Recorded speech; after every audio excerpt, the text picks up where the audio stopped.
We're live. Saan ko makikita yung link? Sorry.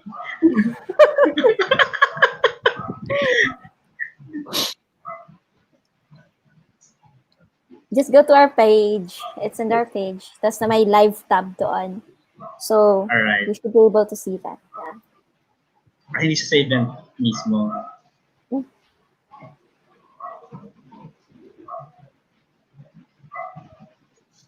Okay, watch live.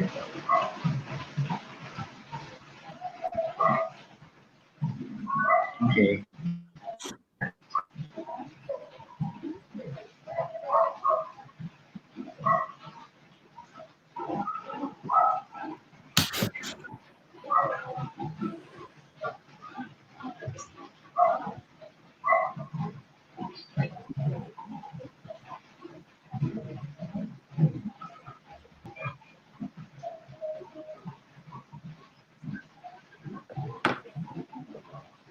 Rach, you can see my screen. Not yet. Pero yan. That's the screen. Yan? That's your screen. Yep. Can you see it? Right there.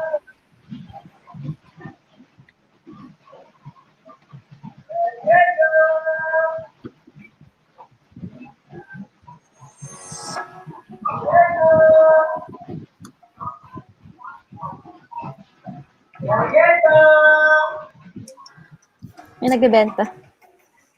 Ay, sorry. Ako eh. Wait lang. Merienda na daw. Actually, we're now live. Oh, great. Yes. Welcome to Social Conversations, everyone.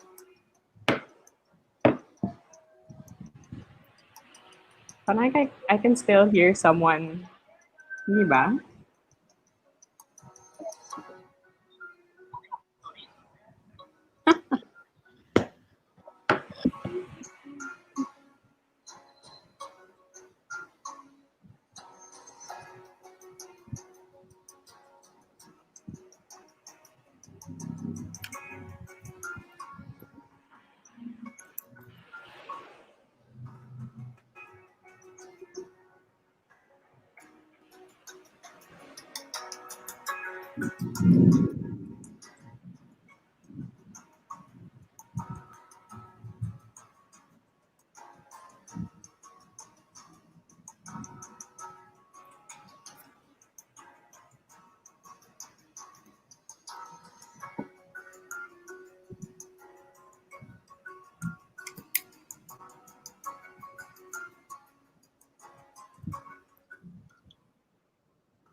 Alright, good afternoon everyone.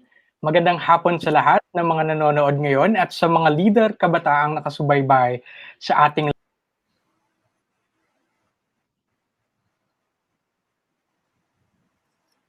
Manila Hub, co-organized by the UN Youth Advisory Board Philippines, na kung saan itong social conversations ay forum series na bukas sa lahat para sa maalam na diskusyon pagdating sa mga isyong panlipunan.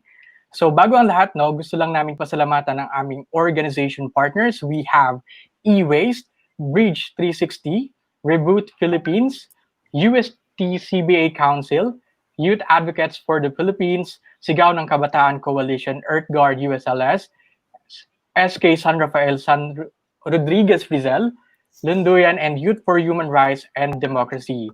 Ako po pala si Mark Joseph Teseste from the Global Shapers Manila Hub, ang magiging host nyo para sa ngayong hapon. At ngayon din, pag-uusapan natin ang controversial anti-terrorism law na nilagdaan ng Pangulo kahapon lamang.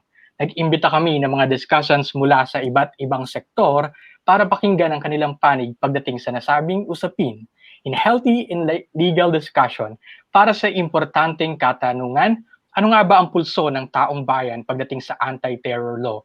Comment down below your thoughts at kung may mga katanungan kayo, please comment it down below dahil mamimigay kami ng 100 pesos each load for the selected 3 winners sponsored by Lunduyan.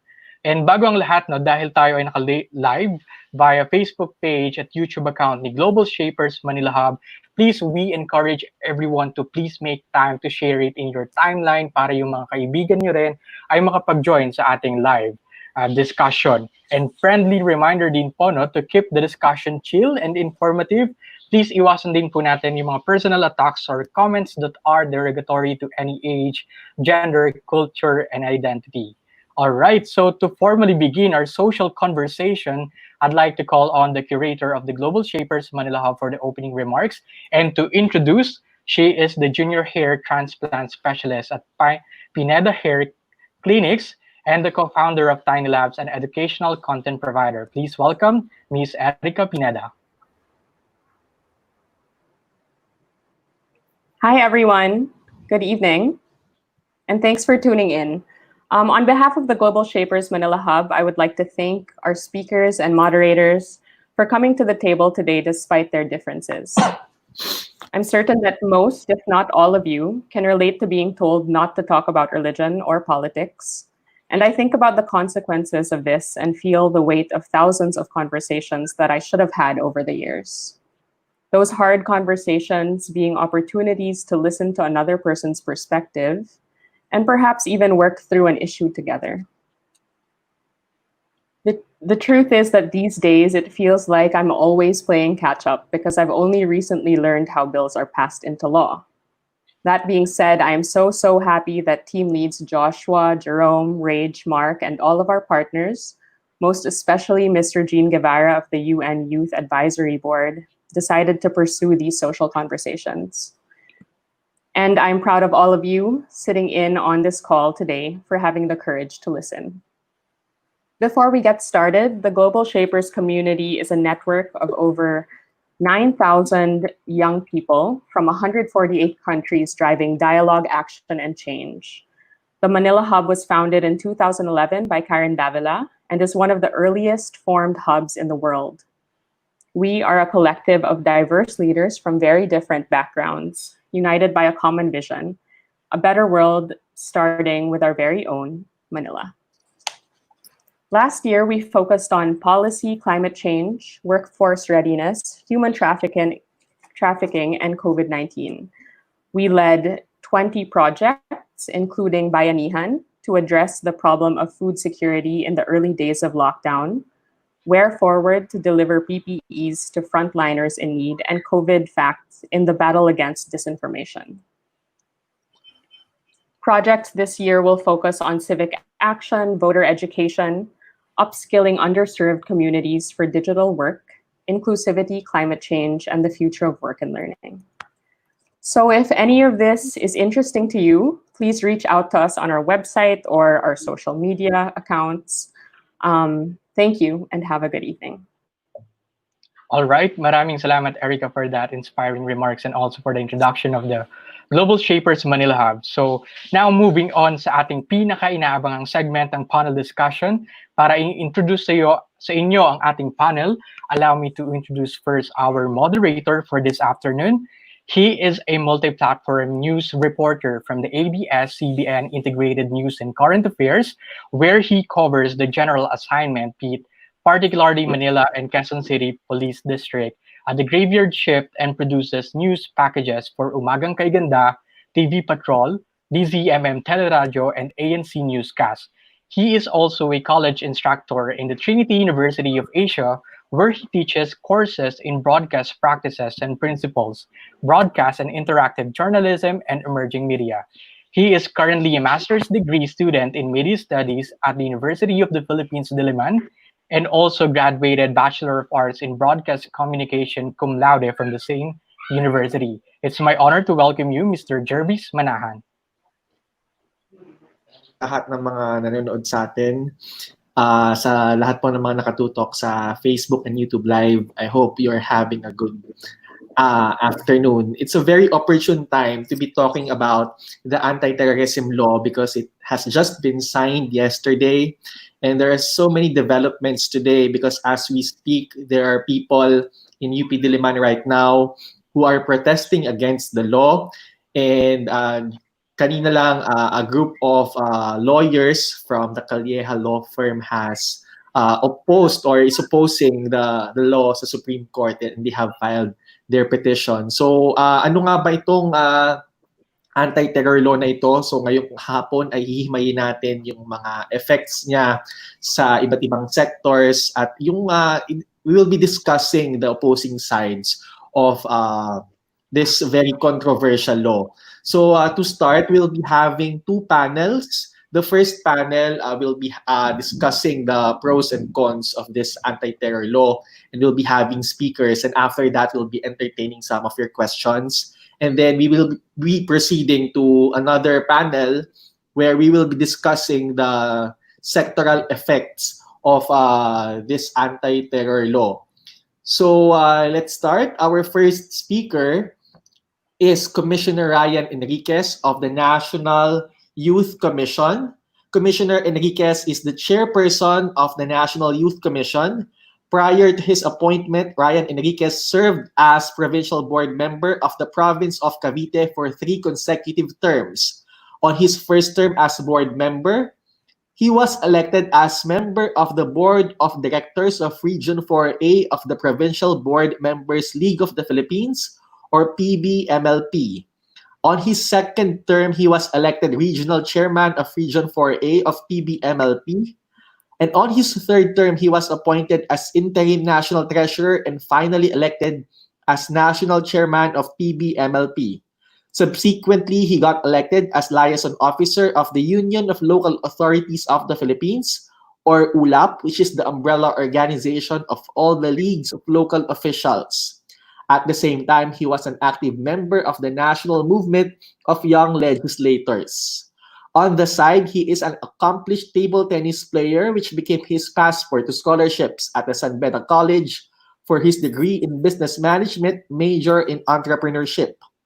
He competed in the UAAP when he was taking graduate studies and also received recognition as Rookie of the Year at the Pontifical University of the Philippines, the University of Santo Tomas. So I'm turning you over to Commissioner Ryan Enriquez. You have 15 minutes to discuss your stance on the anti-terror law.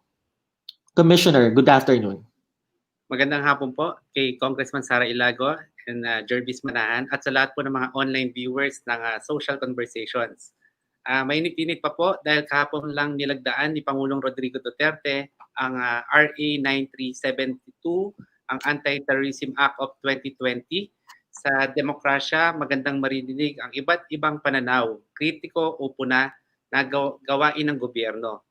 Tulad ngayon, ang pagkakaroon po ng diskusyon patungkol dito, yung mga nagpoprotesta, yung mga aktivismo laban sa batas na ito po lahat ay bahagi ng proseso at pagbuo ng batas. Ngunit ang anumang uri ng pamahalaan demokratiko man or hindi, ang terorismo po ay walang maidudulot na maganda sa ating bansa. At kailangan nating itong labanan. Kung susumayin po ang terorismo, ang crime against humanity po at sa lahat naman dito ay kinokondena natin, di ba? At tingnan natin ang statistics at meron po tayong slide. Pwede po natin ipakita.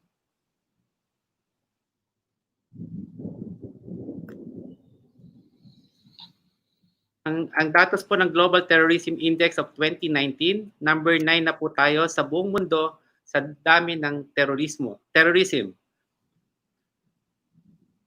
At ito po yung mga biktima ng terrorism. Dito po natin makikita, number 9 po tayo sa worldwide. And sa Asia Pacific countries naman po ay number 1 po tayo sa ranking.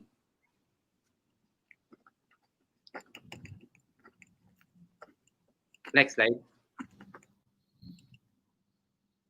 Marami na pong naitalang pag-atake at namatay sa Pilipinas at walang pinipiling lugar ito at pinapasabog yung mga katedral sa Jolo, sa Cotabato at Davao. And next slide. Tinuturing din po na terorismo ang Inupakan Massacre sa Leyte at 67 po yung mga naging skeletal na remain. Ang involved po rito ay ang CPP-NPA, ang Bicos Massacre na 39 na ang churchgoers ang napatay din po ng mga NPA, ang MB Dulos bombing, 2 foreign crew at 32 po yung wounded at ang LRT bombing, 22 po yung napatay, 100 po yung wounded, yung Mama Sapano incident in Maguindanao, yung 44 SAP personnel ay napatay. Yung Super Perry bombing, 14 was bombed, and Abu Sayyaf, and 116 po yung mga passengers, and wounded ng several others. At sa makatuwid po, tapos na ba yung PowerPoint? Sa makatuwid po, kailangan nating balikan ang batas patungkol sa fight against terrorism, kaya ginagawa itong Terrorism Bill of 2020. Ang National Youth Commission po ay kinatawan ng pamahalaan, nakapokus sa pagsulong at kaligtasan ng mga kabataan. Ang mga grupong involved at sinusuportahan ng NYC ay ang grupo ng Hands of Our Children, ang League of Parents, at sila yung mga magulang na lumalaban para matigil ang mga pagre-recruit ng kanilang mga anak. Isama na dyan si Mrs. Relisa Lucena, yung anak niyang si AJ. Until now ay nawawala pa rin. And kasama rin po natin yung KKDAT, yung mga kabataan kontra droga at terorismo. Nandiyan din po yung Youth for Peace at ang National Task Force to End Local Communism, yung NTF-LCAC. At para po nakatutok, para tapusin na po ang komunista sa ating bansa. At sa pagtatapos, nais ko lang pong pasalamatan ang pagkakataong ito para pag-usapan ang Anti-Terrorism Bill at mabuhay po ang kabataang Pilipino. Okay, is that it? Commissioner, you have some more time? Okay. Oh, if that's it, we have to move on to our next speaker. Our next speaker, to present the other side of the anti-terror law, we have Congresswoman Sarah Jane Ilago of the Kabataan Party List. Sarah Jane Ilago is the first female representative of the Youth Party List Kabataan in the House of Representatives of the Philippines. Sarah served as the youngest lady legislator of Congress during her first term at 26. In 2015, Sarah became a nominee as president of the largest network of student governments, the National Union of Students of the Philippines, and led forming the Rise for Education Alliance. As principal author of Comprehensive Free Public Higher Education Bill in 2017, she worked alongside R4E in pushing for passage of a landmark law benefiting around 2 million college students each year since 2018. The representation's legislative agenda include education, health, well-being, gender equality, good governance, employment, and socioeconomic reforms for people's welfare, and thus far, garnering more victories as one of the principal authors of the Free Public Internet Access Law in 2017. Currently on her second term and part of the 12 House committees, She is youngest of the Board of Trustees of the Philippine Legislators Committee on Population and Development and a member of the ASEAN Parliamentarians for Human Rights and serves as ambassador for various nonprofit organizations. Before Congress, Sarah, managing stuttering ever since, is founding president of a support group for and by people with stutter. Let's welcome Congresswoman Sarah Elago. Good afternoon. Yes, good afternoon, Sarah. Hello, good afternoon, Jervis. Hello, everyone. I am Sarah Elago. I'm representing Kabataan Party List in the 18th Congress. It's the sole youth party list representation. I'm committed to advancing the Filipino youth and people's agenda. First and foremost, I would like to extend my greetings of solidarity to all in these trying times.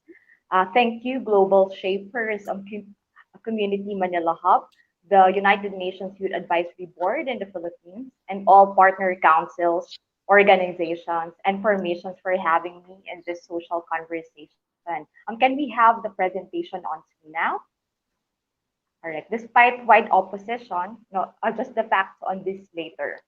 The anti-terror bill was signed into law yesterday, on a day when the Philippines also recorded an all-time high number, about 40,000 confirmed cases of COVID-19, and backlog in testing of about 16,194 samples per day as of July 1, 2020, has thus far prompted the filing of a petition before the Supreme Court to call to uphold the right to health and conduct a comprehensive, effective, democratic, humane, and participatory approach to the COVID-19 response.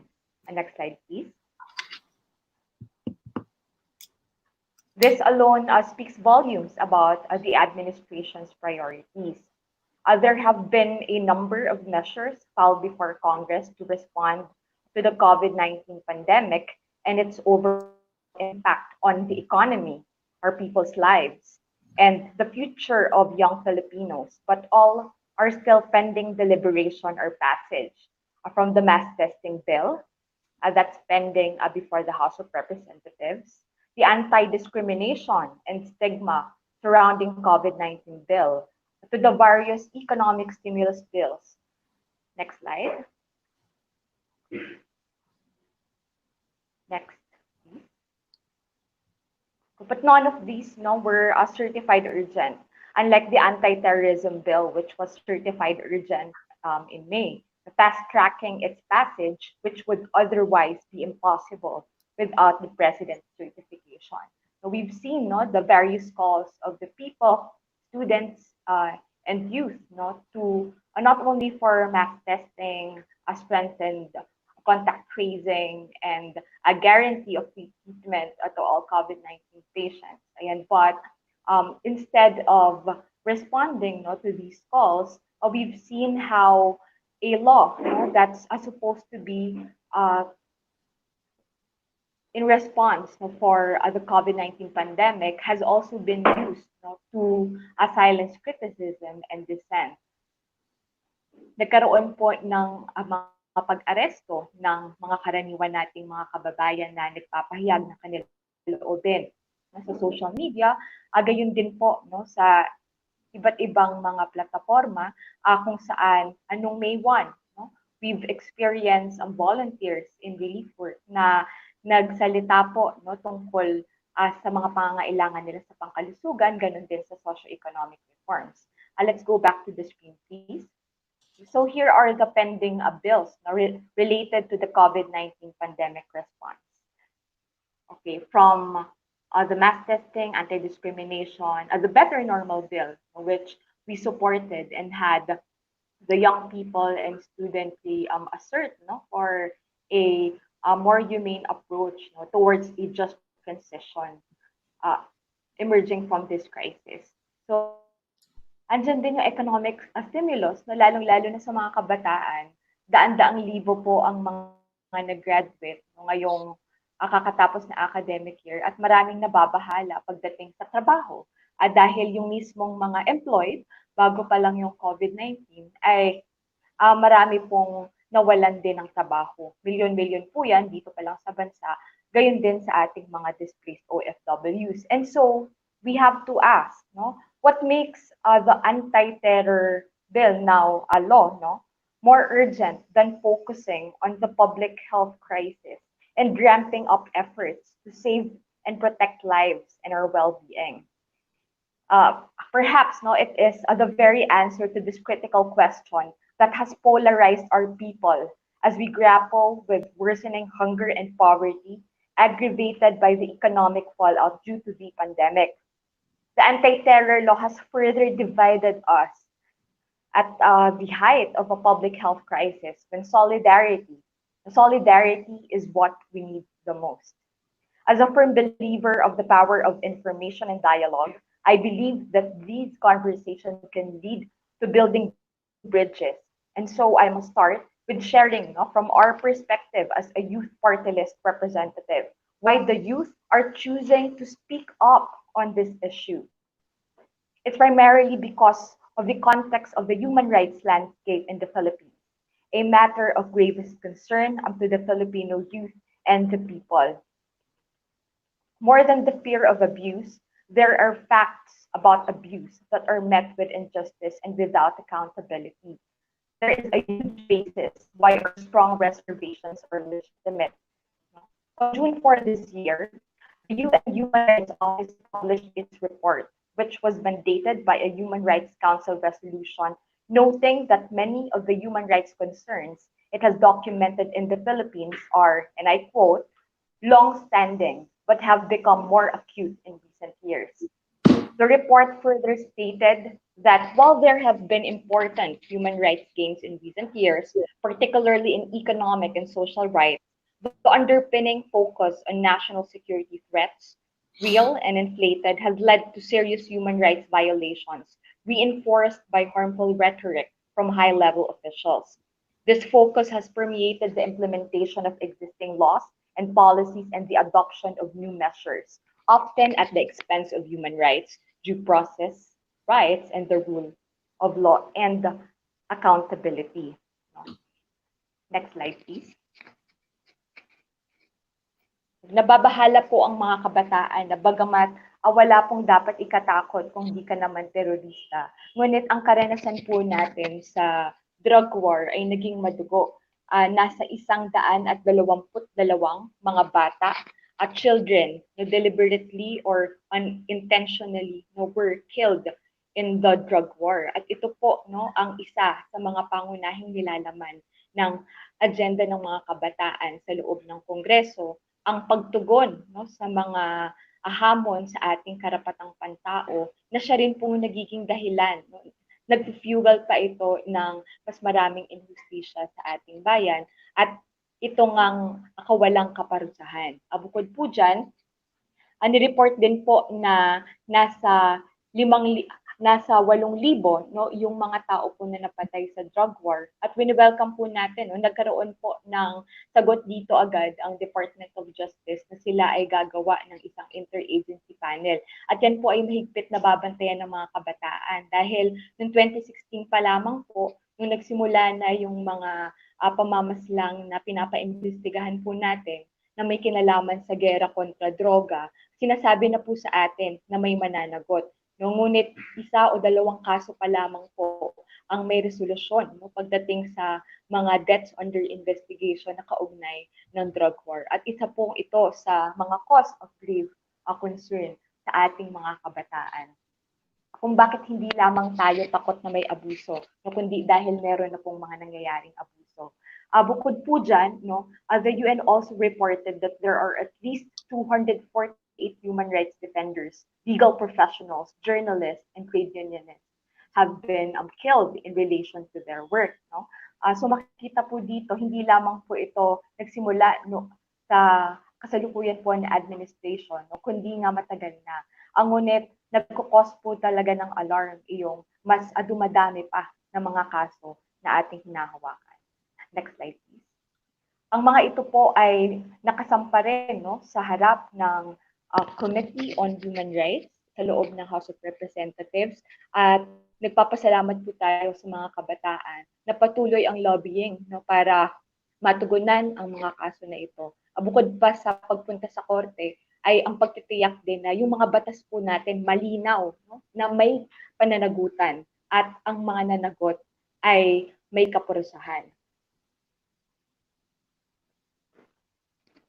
Kasama rin po sa report no, yung phenomenon ng red tagging o yung labeling ng individuals, ng grupo. Kasama po ang mga human rights defenders at mga NGOs as communist or terrorist. No, that has posed a serious threat to civil society and freedom of expression. Ito po yung isa sa kinababahala natin dun sa designation ng mga terrorist. No? Kasi ngayon pa lamang, yung mga very vocal dissenters at mga critics po no, ng mga patakaran po ng ating pamahalaan at malayang nagpapahayag ng kanilang mga saloobin ay binabansagan ng mga terorista. No, kaya paano pa po kaya no, kapag naipasa at ito ngang naipasa na ang anti-terror law. In relation to that, no, there have been a report that about 251 of those red tags no, have experienced a threat, harassment, and intimidation. And worse po, yung killings. Isa po sa pinakahuli dyan ay ang Bayan Muna Coordinator sa Iloilo. Isa po itong community kitchen leader. At siya po ay nakaranas din ng iba't ibang tipo ng red tagging bilang isang matagal ng aktivista. At siya po ay naging biktima ng pamamaslang. Tayo ay nananawagan ng hustisya para kay Jory Porquia at lahat po ng mga kaso na nakatala dyan. Next slide, please. Ilan po sa mga nabahagi dyan ay ang tumitindi na atake sa media, ang panggigipit po sa mga naghahatid ng balita at impormasyon, gayon din ang mga dokumentadong ulat ng mga human rights abuses ng mga non-state actors, kasama na po ang New People's Army at iba pang mga rebel groups. Gayon din ang mga rekomendasyon no, ng UN hinggil sa mga tao na nababansagan no, bilang mga, kung hindi man terorista, ay mga sympathizers ng mga terrorist. Wag po natin yan payagan no, dahil ang mga salita ay napakamakapangyarihan at bilang din mga public officials na kinakailangan na maging mapag-ingat tayo pagdating sa lahat ng mga pahayag. No, kaya ito pong UN Human Rights Report na ito ay pagsilip lamang doon sa mga nararanasan ngayon ng mga kabataan at ng ating kababayan.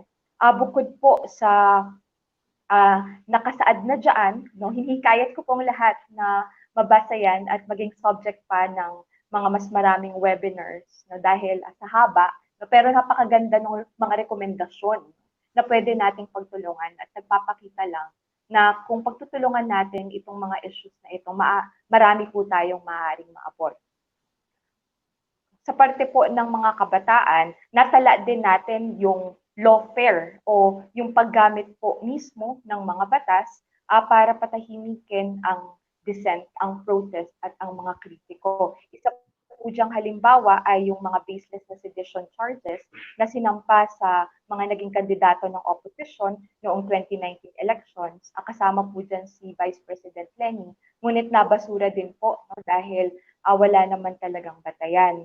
Gayon din yung mga kaso, mas dumarami po ngayon yung mga kaso ng illegal arrest. Katulad lamang po nung salesman sa Mindanao na siya pong inaresto dahil sa kanyang pinahayag na saloobin tungkol sa patakaran na may kinalaman sa COVID-19. Gayon din po yung OFW sa Taiwan na tinangkapong mapabalik dito sa ating bansa. Ngunit ang Taiwan government po mismo ang tumindig din, no, kasama siya na nagsabi na ang ating pong mga OFWs, ang ating mga migrant workers, hindi po nila hinuhubad ang kanilang mga fundamental freedoms, ang kanilang basic civil liberties, no, kapag po sila ay nagtatrabaho abroad. So now, no, next slide please.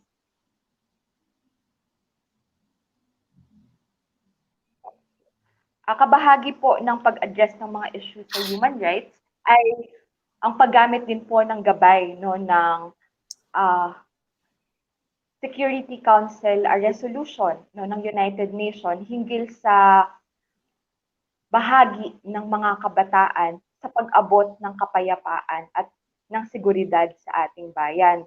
At kasama po sa 5 pillars niyan ay yung partisipasyon, protection, prevention, partnership, disengagement, at saka reintegration. No, kaya po sa atin, hindi magaan na usapin itong pag-repeal ng Human Security Act at mamadali no, sa pagpasa nitong bagong anti-terror law. Kasi napakarami pa pong mga pag-aaral na kailangan gawin, no? At sagutin yung tanong na sa kabila ng meron na tayong batas laban sa terorismo, bakit po nagpatuloy pa rin no, yung mga kaso ng terorismo sa ating bayan. Nitong 2016 din po hanggang ngayon, nakita natin ang mga batas na sumusuporta pagdating sa pagpapalakas ng ating security sector. Dinoble po ang salaries ng ating uniformed men. Gayon din tumaas po ng by fourfold, no? At higit pa yung intelligence and contingency funds na maaari pong gamitin no, para sa peace and security efforts ng ating bayan. Kaya kaugnay niyan ay ang sunod na concern po ng kabataan ay may kinalaman sa mabuting pamamahala, no, good governance. Paano ba natin tinitiyak na yung mga pondo ng ating bayan ay napupunta talaga para dun sa kanyang layunin na magawa?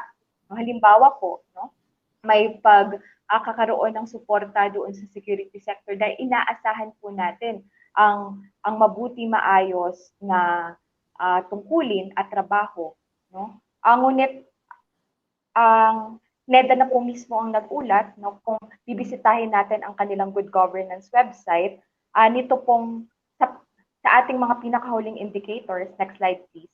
So Worldwide Governance Indicators 2018, tayo po ay may pagtaas sa government effectiveness at sa regulatory quality, mainly due to the passage of the Ease of Doing Business Act. But meron po tayong pagbaba pagdating sa indicator ng voice and accountability, control of corruption at rule of law. Sunod sa Global Competitiveness Index, bumaba po tayo sa overall ranking ng 8 pwesto. Pagdating naman sa Open Budget Index, meron pong pagtaas, no? Kaya ito ay dapat i-grab ng mga kabataan, no? Meron tayong mga available resources para talagang maging mapagmatsyag at mapuspos yung ating partisipasyon no, sa pampublikong proseso ng pamamahala. Ngunit isa po natin kailangan tignan itong pagbaba natin sa World Justice Project Rule of Law Index na sinasabi po sa kabuang report na ang malaki pong factors no, kung bakit po tayo dyan bumaba ay dahil sa Marawi siege na tumagal ng hanggang 5 months at magpasa hanggang ngayon po, no, marami pa pong issues na hindi natutugunan. Halimbawa ay yung mismong pagbabalik po ng ating mga kababayan sa kanilang mga tirahan at yung ligtas no, na pagbibigay ng suporta sa kabuhayan no, at sa iba pang pangangailangan socio-ekonomiko ng ating mga kababayan. Nabanggit din po dito ang tungkol sa drug war. Sa Corruption Perceptions Index naman po, bumaba tayo ng 14 no, na pwesto. Kaya ito pong inuunugan ng mga kondisyon no, kung bakit ang naging focus po sana natin, no, kabahagi ng paglaban sa terorismo at sa iba pang mga abuso sa karapatang pantao ay yung highlight na measures on good governance and youth empowerment. Next slide please. Yung pagpapasa po ng batas hinggil sa pagpo-prohibit ng establishment ng political dynasties, pag-ensure ng freedom of information, pagbabawal sa lahat ng tipo ng pork funds, kaugnay din po yung youth empowerment, no? Yung pagtitiyak na hindi lang token yung participation po natin sa lamesa, no? Kundi tayo po ay hindi lang pinapakinggan, no? Kundi ginagamit talaga yung boses natin no? Para hubugin yung mga palisiya at yung mga batas na pinapatupad sa ating bayan. Katulad po ng ginawa natin ngayon no, sa COVID-19 pandemic, kung gaano po tayo nagigiit ng panawagan ng ating mga kababayan. Ngunit imbes po na pakinggan ang ating 7-point demands, next slide please, naipasa po ang anti-terror law, no, nauna pang maipasa, no, bago pa ma-extend yung Bayanihan to Heal as One Act. No. May nakasalang na po na BARO 2, o yung Bayanihan 2, o BARO, Bayanihan to Recover as One. Ngunit nauna pa po itong maipasa, ilan pong misconception, no? Sabi po matagal na ito na pinapakinggan no, sa loob ng Kongreso, ngunit alalahanin po natin na kakatapos po ng 2019 elections, halos 1/3 ng miyembro ng House of Representatives po ngayon ay bago no, sa kapulungan, kaya hindi po yun maaaring gamitin no, na isang pantulak no, sa effort na ito na gawing batas na magkaroon ng bagong anti-terror law. Next slide, please. Kung sa House po, Sarah, can we wrap up in 3 minutes because our time is limited. Okay. Next slide, please.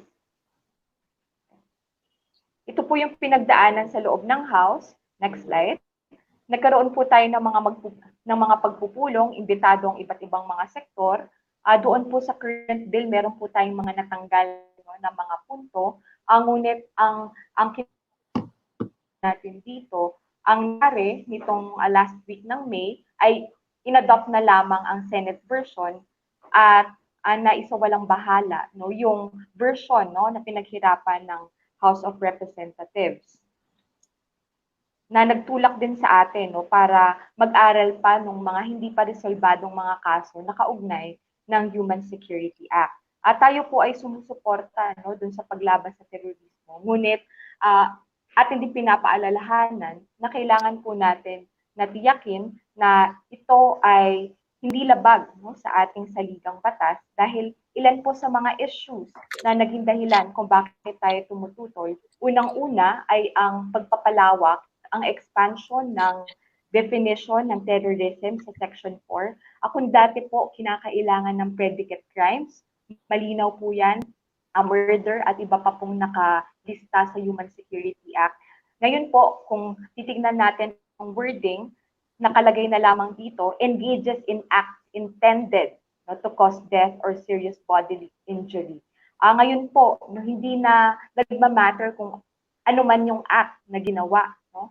Ano man ang na-commit no, na act. Pero ang mas pwede pong magpanagot sa isang tao ay yung intensyon.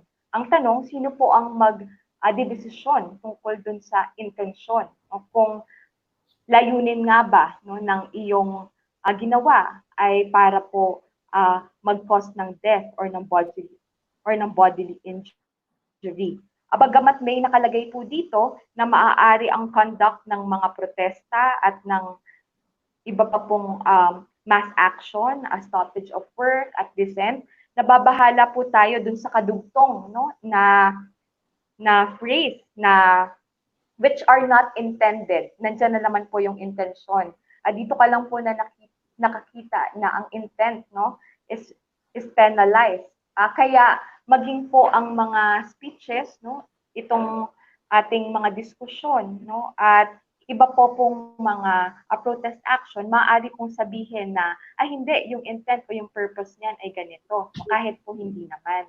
No, kaya we need not actually do much no, to fall under the purview of what's being criminalized under the anti-terror law. Pinalawig din po ang maaaring parusahan mula nga dun sa threat to commit terrorism, planning, training, preparing and facilitating the commission of terrorism na aabot mula sa 12 years no, hanggang sa habang buhay na pagkulong.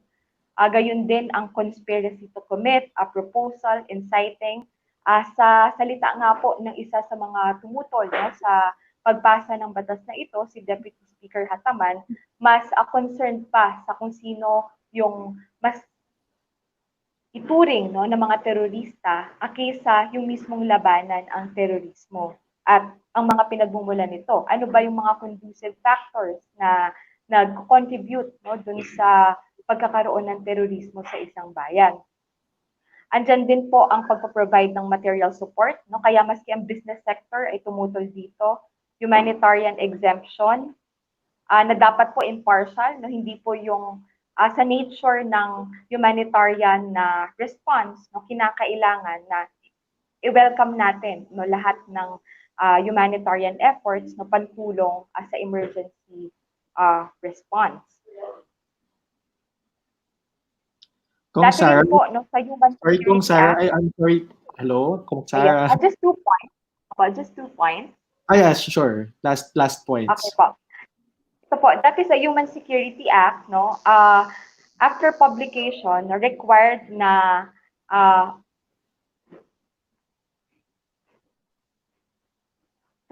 Section 15 po, no, penalty for public official, may perpetual absolute disqualification. Dati sa Human Security Act, ito po ay suspendido 1 month before and 2 months after holding the election. No? Ngunit tinanggal na po yan sa ilalim ng anti-terror law. Kaya nababahala po tayo na ito po ay maaaring gamitin, no, laban sa mga political opponents o ganun din sa opposition. At pinakahuli, no, isa po sa mga dahilan kung bakit marami dito tumututol ay yung longer pre-trial detention na 8 beses na mas mabagsik doon sa pinapayagan lamang ng ating konstitusyon at napakalapit na po doon sa maximum penalty para sa minor crimes. Kaya maski po ikaw ay ma-detain, no, maximum ng 24 days, para ka na, yan po ay parusa na in itself. No? Kaya po talaga, tinututulan natin, bukod pa doon sa ito ay grossly violative, no, of our basic civil liberties. Kaya nakita natin kung gaano nagsalita ang iba't nilang boto, nag-clarify ng kanilang boto, at sa iba't ibang sectors, hindi lang sa youth and students, business, academic institutions, at gayon din po sa mga negosyo, lawyers groups, at ang mga legal luminaries po natin. Kaya ang mga kabataan po ay naninindigan at nananawagan ng junk terror law, kalusugan, kabuhayan at karapatan. Let's continue to fight abuse and tyranny, and let's defend human rights. Thank you and good afternoon. Thank you very much, Congresswoman Sara Ilago. That was so insightful.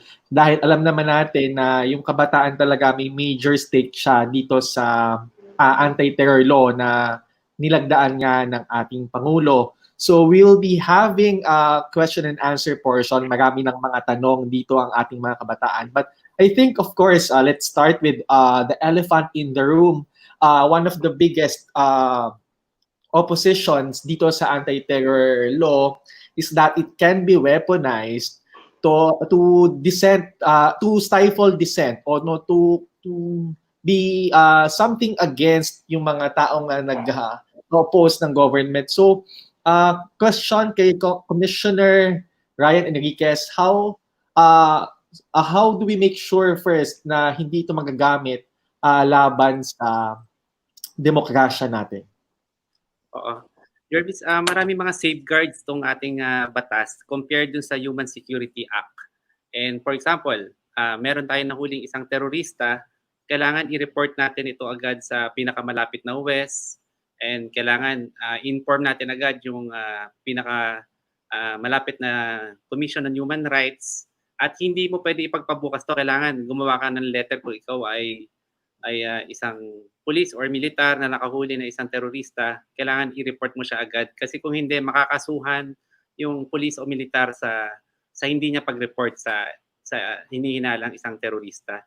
Kaya yung mga safeguards nandito lahat. At pag mayroong ginawa ang police o militar na hindi niya ni-report yung kanyang nahuling terorista, mananagot po yung isang police at militar sa batas at meron siyang perpetual disqualification. At hindi talagang may kulong pa yon, hindi lang siya madi-disqualified. Kaya yung safeguard itong batas na ito ay sa palagay ko ay nandyan na, inilagay na lahat, at wala pong dapat alalahanin ang ating mga kabataan. Jervis, may I just add a response Sure. to that question? Yes, Sure. po. tinanggal po yung penalty na 500,000 per day para dun sa mga law enforcers po natin na magkakaroon ng pagkakamali no, dun sa kanilang ginagawang hakbang. Again, no, we have ramped up funding no, for intelligence and contingency intelligence and confidential expenses. No, we've doubled the salaries of our uniformed personnel. No, we've even had efforts no, to have cleansing among and within no, the security sector para po matiyak na sila ay magsisilbi at magpoprotekta sa ating mga kababayan. No? Ngunit despite all these, we're gravely concerned about the report of the 450 who died under police custody. No? So hanggang ngayon po walang malinaw no? Yung mga dahilan no? Kung bakit ganito po karami yung namamatay po sa kustodiya ng ating mga kapulisan. Kaya kasabay po nung aming panawagan para sa karapatang pantao ay yung pagtitiyak po na walang abuso at orientation talaga pagdating sa pagtatanggol sa karapatang pantao habang nilalabanan po natin ang krimen sa ating bansa. Jervis, pwede ko sagutin? Yes. Yes, quickly, sir, before we proceed to the other questions. Yung tungkol sa 500,000 na sinasabi ni Congressman Sara, which is yun yung nagiging dahilan kung bakit nagiging dead letter law tong Human Security Act of 2007. Dahil alam nyo, kagaya ng actual na nangyayari sa atin ngayon, merong 80 abusayap ang nahuli. And 60 doon ang na-convict, 20 doon ang na-acquit. Imagine mo, Jervis, kung yung 20 na na-acquit na yon, ikaw yung nakahuli, Jervis, magbabayad ka ng 500,000 a day doon sa isang na-acquit. So, kung 500 sa 20 na-acquit, magbabayad ka ng 10 million a day. Kung ilang taon niya na dinulog, ay for sure maghihirap ka talaga. At hindi naman ang gobyerno ang magbabayad ng 500,000 a day, kundi po yung mismong pulis ang nahuli. For example, si Congressman Sara Ilago, kunwari siya ay police at nakahuli siya, kunwari siya naging nangyari sa kanya ay si Wonder Woman at nahuli niya yung 80 abusayap na hinihinala natin at yung 20 doon ay na-acquit. So si Congressman Sara bilang isang police, siya yung mismong magbabayad nito at sa palagay ko ito ay parang nagpoprotekta ito sa mga terorista, hindi ito nagpoprotekta sa mga kabataang Pilipino at sa mga Pilipino. Okay, sir. Marami pa tayong insights about this topic, but I think we have to proceed to some of the questions posed by people who are viewing us right now. The first question po, paano makakasiguro na ang mahuhuli ay lehitimong terorista? At kapag ba nagkamali ang pulis at sundalo, ang NYC ba ang unang magrereklamo? Ito po ay question mula kay Voltaire Zizek. Sir, Commissioner, your answer, your thoughts, please. Yes, ang NYC naman po ay kami po ang boses ng mga may ayaw at hindi sa ating gobyerno.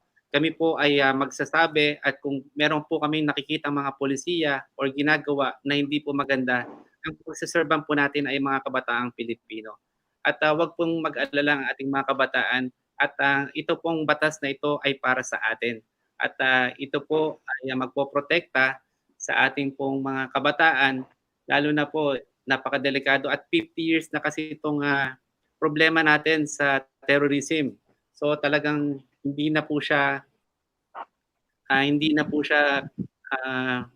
makatarungan at marami na pong mga magulang na nawawalan ng anak dahil po sa pagre-recruit ng mga terorista. At ito pong National Task Force to End Local Communists ay ginagawa po natin para at least ay matigil na ang terrorism matapos na po yung mga NPA. Okay, Commissioner, we have a follow-up question on that. The second question is asking you na sabi nyo kanina mga kabataang naglalayong tapusin ang komunismo sa bansa. So does this mean that the NYC and the government treats communists as terrorists? O isa lang, o magkaiba ba ang pagtingin ng NYC sa mga komunista at sa mga terorista? Komunista at terorista, isa lang naman siya. So talagang ito ay dinadanaw namin sa National Information yung mga CPP, NPA na to na dapat matapos na. I think, Commissioner, kasi doon ang gagaling yung takot ng maraming tao because ang dali-dali. I mean, this law is making it very easy for the government to tag anyone as communist or as terrorist. Kasi konting pag-rally mo lang, konting pag-oppose mo lang, pwede ka nang mahuli, no? So, ito yung sinasabi natin eh. This is the core of the opposition of many sectors around. So, if you are saying that communists are same as terrorists, so we are expecting to the number ng mahuhuli would blow up, especially kapag in effect na itong batas na ito. No, basta ang activism is not terrorism. Ang nangyayari lang kasi sa atin ngayon, may mga aktivista na iilan na talagang miyembro ng mga nagiging terorista. Yun yung mga nagre-recruit at sila yung mga mismong nagiging stepping stone nila para umakyat ng bundok. Kaya ito yung mga iniingatan natin at nahalo at nadadama yung mga aktivista natin kasi hindi naman masama maging aktivista eh. Kaya wag po tayo mag-aalala sa mga ibang aktivista na nagpapakita lang ng kanilang advokasya, yung protest, dissent, yung stoppage of work, industrial mass action, civil or political rights, or kahit ano pa man, hindi po ang terrorism po ay hindi stand-alone evidence na pwede tayong magturo na lang ng kung sino po ang terorista. At ito po ay maliwanag po sa batas ng Anti-Terrorism Bill. Pero sir, ito question lang, hypothetically, kasi one of the provisions of this law is saying na if you are destroying government property, you can be considered as terrorists. What if may isang rally at yung some of the people there ay nagvandalize ng isang let's say a government property, a wall or something? Can they be considered a terrorist under this law? No, Jervis, iba ang kaso niya. Kung vandalism ang kanyang ginawa, meron tayong batas para sa vandalism, hindi siya terrorism. Kaya wala pong dapat. So we are saying na ang mga nag-rally, ang mga nag-oppose sa gobyerno ay hindi sila huhulihin ever at kapag nahuli sila, NYC will be on the forefront para Maliwanag naman, Jervis. Ang terrorism ay pagkipil ng maraming buhay at pagsira ng maraming kagamitan. At yung pagrarally ng mga kabataan ay hindi po ito sakop. Kahit ano pong sabihin na laban sa ating gobyerno, kahit murahin niyo po ang ating gobyerno, hindi po kayo matatag as terrorism. Pero kung ikaw ay isang aktivista at sinasabi mo na at nanghihikayat ka na pabagsakin na natin tong gobyerno na to, mag-recruit na tayo ng mga kabataan para labanan ng ating gobyerno at babagsakin na natin, siguro doon papasok ang anti-terrorism law. Okay. Sige, sir. Let's proceed to the next May I question. comment, Jervis? Sure. Congresswoman Sarah, you have a comment. I would just like to remind our chair of the NYC that the anti-subversion law has long been repealed, no? 1992 pa lamang. So, hindi nyo po pwedeng i-equate yung communism vis-a-vis terrorism, because that would really send a chilling effect and would bring the whole civil society exercising their democratic and political rights under general suspicion. Parang ngayon, mag-iisip ka na twice, gagawin ko ba to o hindi, sasabihin ko ba to o hindi, dahil may panganib na ako ay makulong. Halimbawa na lang, yung salesman nga po na hinuli dahil sa kanyang pinost sa Facebook. Kahit pa siya po ay hindi nakasuhan ng mga mabibigat na kaso na may kinalaman sa terorismo, pero yung mismong impact ng arestuhin ka at makulong ay napakabigat po nun sa ating mga kababayan. It will restrict our liberty, it will restrict our thought, and it would further threaten our basic fundamental freedoms. Okay, sige po.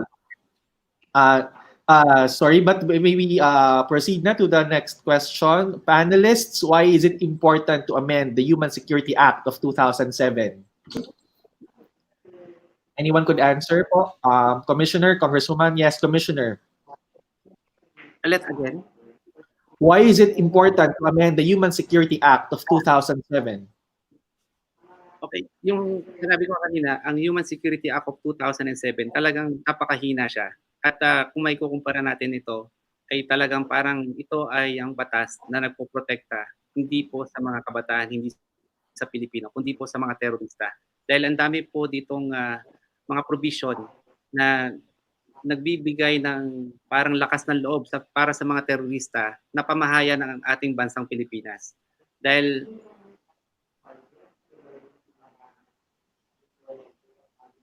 Yes po. at ito pong ating batas ay talagang napakahina kumpara po sa ibang bansa. Alam niyo po yung ating pinaggayahan na lang nitong batas natin, yung Australia, yung Sri Lanka, parehas natin 14 days yung pag-aresto. Yung Bangladesh, 15 days. Yung Indonesia, 21 days. Yung Pakistan, 30 days. Yung Malaysia, 59 days. Yung Singapore, 730 days. At gusto natin na hindi tayo maging terrorist haven dahil sinabihan na tayo ng European Council, European United Nations Council na palakasin natin ang anti-terrorism bill natin dahil nakakatakot ito at number 9 na nga tayo sa buong mundo at aantayin pa ba natin mag number 1 tayo bago tayo umaksyon. At yun po. Okay, Congresswoman Sara, you have an answer to that? Yes, Jervis, no, hindi natin kailangan ng bagong anti-terror law. May batas na tayo laban sa terorismo. Ang kailangan natin mas malakas, mabagsik na sistema ng hustisya kung saan walang kinikilala at walang mas nananahimik sa ating batas. Ang pagtitiyak na we're able to address and pursue judicial reforms and address gaps in uneven handling of cases. Dapat po yung equal protection at yung karapatan ng bawat isa, yung pantay na karapatan at proteksyon sa ating batas. Pagkakaroon ng due process ay ating bantayan at patuloy na protektahan. Ang kailangan po natin ngayon ay tiyakin na may certainty ng punishment kahit sobrang bigat pa po ng parusa natin sa ating mga kababayan. Ngunit kung uneven naman po, unequal yung ating pagpapatupad, ayan po talaga ay mas mag-encourage pa ng mas maraming paglabag sa ating batas. Kaya bigyan natin ng prioridad ang pagpapalakas ng sistema ng hustisya sa ating bayan. Okay, thank you, Sarah. Next question natin, why is the administration more focused in silencing its critics instead of beating the virus which has already killed thousands and made a lot of our fellow countrymen unemployed?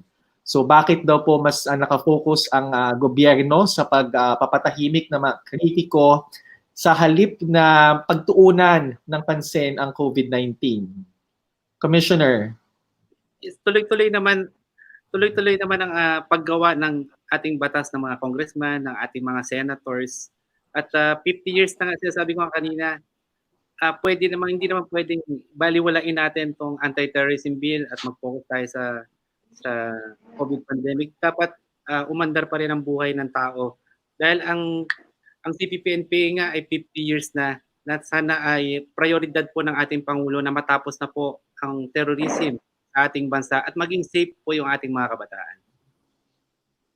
Okay, Congresswoman Sara. My presentation earlier on the pending measures related to the COVID-19 pandemic response and recovery plan says it all. None of these were certified urgent. At hangad natin kasi tatawagan na po tayo para sa isang special session for the upcoming week or bago man mag-SONA. Tinatawagan ko po ang mga kabataan na patuloy po tayong maging mapagmatsyag at pag-aralan po natin kung paano makakapagpasa ng isang recovery plan na uunahin po ang bailout ng mga nawalan ng trabaho at lahat po ng nangangailangan sa panahon na ito. Okay, maraming salamat, Congresswoman Sara. Ang dami-daming mga questions na nagpop up dito sa ating comments from our Facebook and YouTube Live. But we have to proceed to our other speakers. So maraming salamat po, Commissioner Enriquez and Congresswoman Sara for giving us your time. At salamat sa inyong insight sa pag-discuss nitong very controversial na anti-terror law na ito. So sa point po na ito, we'll be proceeding to the next panel kung saan pag-uusapan man po natin yung mga sectoral impact of the anti-terror law sa iba't ibang sectors. I mean, madaming effect ito sa usapin ng kapayapaan, sa usapin ng ekonomiya, and we have with us speakers that would discuss further, would give us more points about give us more insight dito sa usapin nga ng anti-terror law na ito. At ang makakasama natin, kasama dyan si Dr. Jovar Pantao. Siya ay coordinator ng Institute for Peace and Development ng Mindanao State University.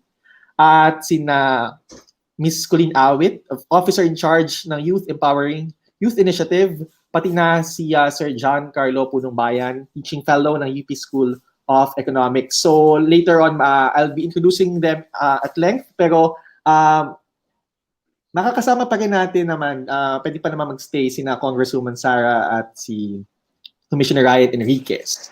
So, isa-isahin na natin yung ating mga bigating speakers for this afternoon. Dr. Jovar Pantao is a Magindanaoan Ilonggo Peace Education Advocate in Mindanao. His career in education is integrated with peace advocacies. And as a peace advocate, he leads several trainings on culture of peace and peace education for teachers, youth administrators, supervisors, and local officials using his authored module, Tudlo Kalilintad, Teach Peace. In 2006, he served as a mentor of the former MNLF combatants in mobilizing the community members for peace and development. His research interests focus on navigating the potential of education as a platform in promoting peace and building resilience against extreme violence. And he was recognized as the United Nations Association of Philippines Outstanding Youth Leadership Award in 2009 and the UNESCO Outstanding Educator of the Philippines 2017. Currently, he works as a faculty of Mindanao State University in General Santos and a coordinator of the Institute of Peace and Development in Mindanao. Introduce na natin lahat para tuloy-tuloy na tayo mamaya. Ms. Colleen Awit naman is currently taking up a Bachelor of Science in Chemical Engineering at the University of St. Lasal in Bacolod. Ms. Awit is at present Officer in Charge of the Youth Empowering Youth Initiative, an NGO that advocates for education, environmental conservation, and most importantly, youth empowerment. Presently, she is the Secretary of the Department of Advocacy Programs of University Student Government, a Negros Sanon youth leader, and a member of Youth for Climate Hope and the Co-3 Negros movement. Apart from her involvement as a student leader, she is also a renewable energy ambassador of Reboot Philippines. She also spends most of her time working closely with other youth groups in promoting youth empowerment and just renewable transition in the province of Negros as an advocate of climate action and clean energy. And lastly, we have Sir John Carlo Punongbayan. He is a PhD candidate and teaching fellow at the UP School of Economics. His professional experience comprises the Securities and Exchange Commission, the World Bank Office in Manila, the FEU Public Policy Center, and the National Economic and Development Authority. JC writes a weekly economics column for Rappler.com, and he is also co-founder of UsapangEcon.com and co-host of Usapang Econ podcast. So welcome to our discussion, JC, Colleen, and Dr. Jovar. First, we'll give you 5 minutes to present ano nga bang ang impact ng anti-terror law sa inyong mga field. Let's start with Dr. Jovar. Assalamualaikum warahmatullahi wabarakatuh. Foremost, I would like to acknowledge the good intention of our legislators and leaders for enacting counterterrorism policies. I believe that the ATL was passed with the intention of supporting the justice system of the country. Just like many of us, our leaders and legislators are concerned about life, liberty, and protection of the people. Nevertheless, this law was designed to facilitate counter-terrorism efforts that are bound to protect the people. However, the purpose of this law will not come to realization if the implementers will not consider the vital elements of clarity, enforcement, and context. In terms of clarity, the broad and vague definition of terrorism in the law may facilitate confusion and misinterpretation among the people and the law enforcers. Also, the failure of the ATL to provide definition to the term incitement may be a threat to freedom of speech and expression. If not clarified, this may serve as fertile ground for conflicts and, if not handled well, violence. Moreover, the Act needs to deep dive into the continuum of violent extremism. If the law does not respond to the challenges and gaps in addressing the complex nature of VE phenomenon, it would probably defeat its intention to promote peace. Worse is that it would add to the mutually reinforcing drivers of extreme violence. On enforcement, the law is more likely punitive rather than positive. It basically focuses on identifying, capturing, and penalizing the terrorists. What is worrisome is that the law enforcers would continue to facilitate wrongful accusations and arrests, which many of the victims are minorities, like the Moro. If we fail to strengthen the law enforcement capacity in implementing the ATL, the law would most probably promote chaos rather than order and harmony. Nevertheless, our law enforcers' intelligence capacity needs improvement in order for us to respond well to the challenges of terrorism. Relative to context, the long history of discrimination of minorities still exists. Sadly, profiling of Moro Muslims are terrorists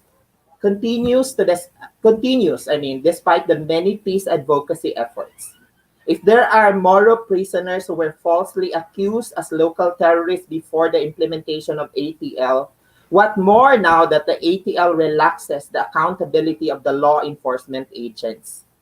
If the implementation is not handled well, the law will be promotive of division instead of reconciliation among the Moro communities. In a survey administered by the Equal Access International and our Mindanao messaging hubs, which I am a part of, a substantial majority of respondents think that more human rights violations will occur under the implementation of ATL. Second, the poor enforcement of the ATL will result to more divisions among the people. Third, the law enforcers will have tendency to disrespect human rights. And fourth, there will still be struggle in realizing responsible and careful identification of suspected terrorists. Undoubtedly, there is no shortcut to peace and development.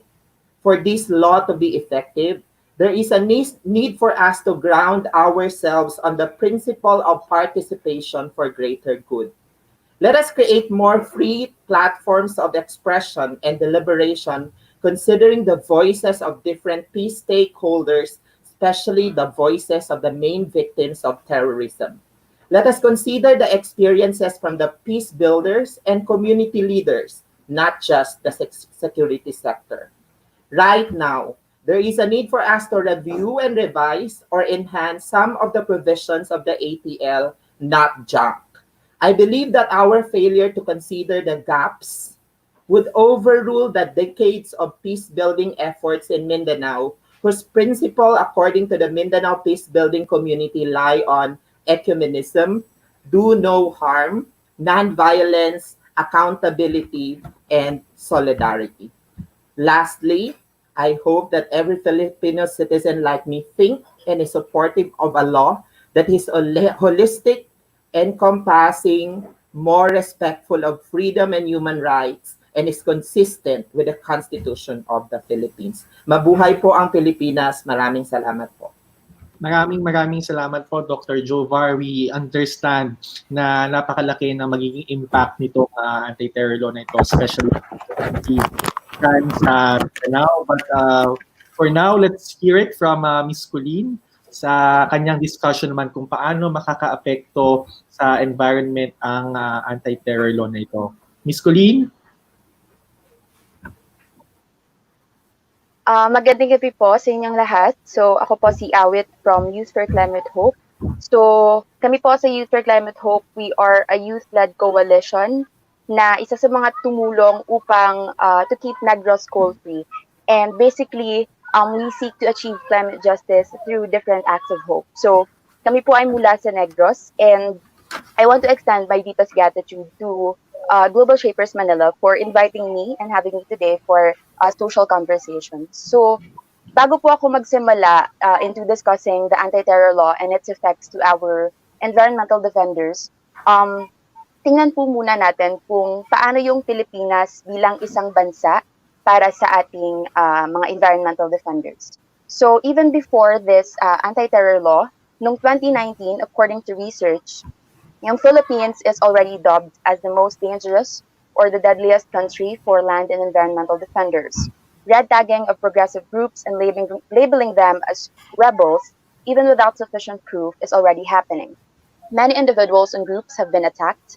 Even some of them were killed of trying to protect natural resources that a lot of communities depend on, or because of fighting against projects that are destructive to our environment.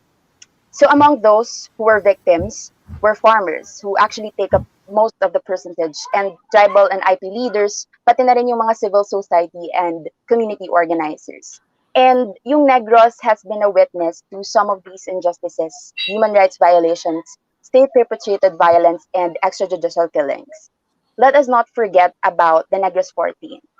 They were the farmers who actively fought for their right to land. So this bill clearly blurs yung fine line between criticism and terrorism, and it tries to remove all the safe spaces that we can possibly have as advocates, conservationists, and campaigners. And it will definitely have an impact on the climate movement, and it can hinder campaigns, support, and initiatives, especially those that are done to vulnerable communities and marginalized communities. And kami sa Youth for Climate Hope, along with other youth organizations here in Negros Occidental, most of our demands were heard through nonviolent direct action, such as silent protests and climate strikes.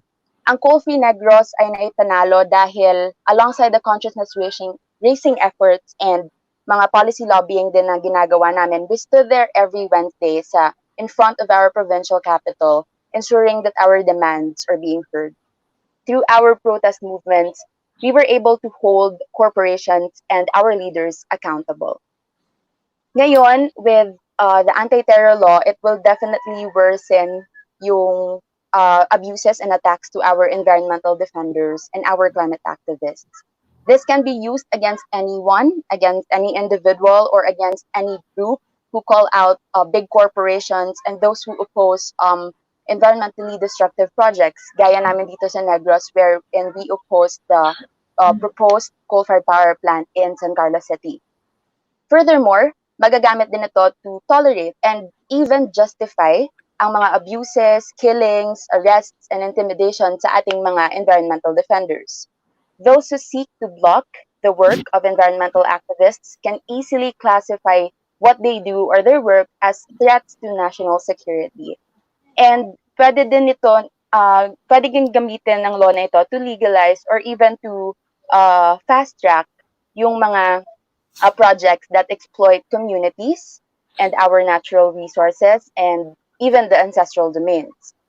With its vague and unconstitutional provisions, it can easily equate conservation efforts into terrorism. So, malaki talaga yung epekto ng anti-terror law on the climate movement and other conservation efforts. Ngayon, we are on a climate emergency, and we have seen a global movement. Different youth from different parts of the world have been joining climate strikes. Kasi nga, climate scientists say that we only have years left to combat the climate crisis. You see, no, at a time where our voices should be the loudest, we are being stifled. And at a time where we have to demand for accountability, the state chooses to cling to their power and threaten us. So, yun po. Maraming salamat. Maraming salamat, Ms. Awit. So, kita natin na malaki talaga yung impact ng law, even the climate defenders and environmental activists can be vulnerable kapag naging effective na itong anti-terror law na ito. So before we proceed to the questions, we have another speaker, Sir JC Punungbayan, one of the most prominent economists right now, is here with us to discuss the impact of the anti-terror law sa businesses and economic development. Sir JC, you have the floor. Okay, Jervis. Maraming salamat. Maraming salamat din sa Global Shapers Community Manila para sa imbitasyon. So siguro simulan natin dun sa economics of terrorism kasi yun yung at the heart of this issue. So I think wala namang magko-contest dun sa idea na kailangan nating sugpuin ang terorismo kasi obvious naman na meron talaga siyang mga negative economic impact sa negosyo at sa ekonomiya. Pero meron din mga pag-aaral kasi na nagpapakita na yung ugat kasi ng problema ng terorismo ay yung mga socio-economic factors tulad ng poverty, hunger, inequality, unemployment, tsaka yung kawalan din ng political rights. So hanggang hindi natin sinosolve itong mga root causes na ito, ay hindi natin pwedeng asahan na bigla na lang mawawala yung terorismo just because nilagay mo sa isang batas na bawal ang terorismo. Okay? Pero I think mas importante yung issue na bagamat merong ang problema ng terorismo, yung paraan, yung pagkakasulat nitong batas na ito ay masyadong broad. It's overbroad at disproportional dun sa problema na gusto niyang sugpuin. Marami na mga business groups na nagpahayag ng kanilang sentimiento, kabilang yung Makati Business Club, yung Philippine Management Association of the Philippines, etc. At sinasabi nila na ito daw, batas na ito ay clear and present danger to human rights. So pati yung mga negosyo ay tinitingnan nila itong batas na ito from the human rights perspective din. At sinasabi nila na tulad ng nabanggit ni Kong Sara kanina, hindi natin kailangan ng bagong batas kasi meron ng Human Security Act at kailangan lang paigtingin yung implementasyon ng nasabing batas. Yung pagkakasulat din, yung timing din itong batas na ito ay pinapakita yung misguided priorities ng gobyerno. Tulad ng nabanggit kanina, napakarami nating pressing socio-economic problems sa ngayon. Nandiyan yung pandemic, so meron that time dalawang kinakaharap na crisis ngayon, yung health crisis tsaka yung economic crisis. So nasa gitna tayo ng unang recession ng Pilipinas sa loob ng 2 dekada. Yung unemployment rate ay nasa all-time high. Yung mga negosyo ay unti-unti nang nagsasara at kailangan nila ng atensyon ng gobyerno. So yung timing ay mukhang off. And at the same time, yung mga negosyo ay concerned din na maglilikha ng uncertainty itong batas na ito, kaya nasa wait-and-see approach sila. So for example, may mga negosyo siguro hindi muna papasok sa negosyo or papasok mula sa ibang bansa dahil nakita nila na baka hindi safe ang Pilipinas bilang isang investment destination. At nakita nga natin sa mga nakalipas na buwan na si Pangulong Duterte ay inaatake din yung ibang mga negosyante tulad ng mga Ayalas, ni MDT, tsaka ng mga Lopezes, yung ABS-CBN for example. So, ganun. So, dumadagdag ito sa environment ng uncertainty na meron na yung mga negosyante natin. I think pwede din natin tignan yung kaso ng Hong Kong kasi in just the past week ay nilagdaan din ni Chinese President Xi Jinping yung National Security Act na maraming parallels dito sa anti-terrorism bill ni Pangulong Duterte. At yung mga businesses din sa Hong Kong of course we know ay isa sa mga major financial hubs ng mundo, kinakabahan din sila. Although may mga negosyo sa Hong Kong na ini-embrace yung ganong National Security Act, in fact may mga bagong mga investment sa mga nakalipas na linggo, ay sinasabi nila na baka konting pagkakamali lang ay yung mga negosyo ay baka pag-initan din sila ng gobyerno ng China. So kinakabahan din sila na yung smallest misstep nila ay baka magdulot ng mga penalties at fines at sa negosyo din. At kinakabahan din sila kasi marami siyang mga transactions from abroad and then meron din sila minsan ng mga donasyon tsaka financial support for certain organizations. So kinakabahan sila na baka may mga implications yun ngayon na meron na silang bagong national security law. And then baka tumaas din yung risk premia sa Hong Kong at baka magdulot din iyon ng capital flight. So may mga ganong kinukonsidera din sila. I think sa Pilipinas, from my perspective, ang isa sa mga pinaka-devastating impacts nitong anti-terrorism law ay yun ang chilling effect na yung pag-criticize ay normal na parte yan ng kahit anong demokrasya. Pero yung sinasabi kasi nitong anti-terrorism law ay gusto niyang patahimikin ang mga nagdi-dissent or nag-criticize sa gobyerno. At I think masama yung timing nun kasi now more than ever ay kailangan maging mapagmatsyag tayo sa mga polisiya ng gobyerno. Napakarami mga polisiya na kailangan nating bantayan, especially in the coming weeks and months. Kabilang dito yung mga nabanggit kanina na mga stimulus packages na Arise, Cures, tsaka yung Bayanihan to Recover as One Act. At for example, yung implementation din ng mga policies tulad ng social amelioration program, kailangan din nating bantayan parati. At kailangan hindi mangimi yung mga tao na magsalita kung may mga nakikita sila ng mga anomalies or nababagalan sila sa mga policies na ito, ay kailangan free silang mag-express ng kanilang mga sentimiento. Kasi meron itong impact sa ekonomiya. Kasi for example, meron yung Bayanihan to Recover as One Act na nadiskubre kamakailan lang na i-exempt daw yung mga certain corporations mula doon sa Philippine Competition Act. In other words, ay baka this might open the floodgates for mga abuse of market power, tsaka yung pag-usbong ng mga bagong mga monopolies na magdudulot ng mas mataas na presyo at mas mababang kalidad ng mga produkto at serbisyo sa mga susunod na buwan. So meron itong direktang impact sa mga Pilipino at kailangan ngayon pa lang ay binubusisi natin itong mga bagong polisiya na ito. Kasi yung mga masasamang polisiya, kapag iniwan natin silang unchecked tsaka uncriticized, ay magdudulot din sila mismo ng economic losses. At pwede mo sabihin siguro na baka mas malala pa yung combined economic losses na yun mula dun sa losses from terrorism. So, merong mga benefits and costs parati. Kailangan tinitimbang natin yung benefits and costs ng mga polisiyang ito. So, kailangan laging in-check ang mga polisiya. Pero ngayon na may anti-terrorism bill, ay baka mas mangininga yung mga tao na mag-criticize.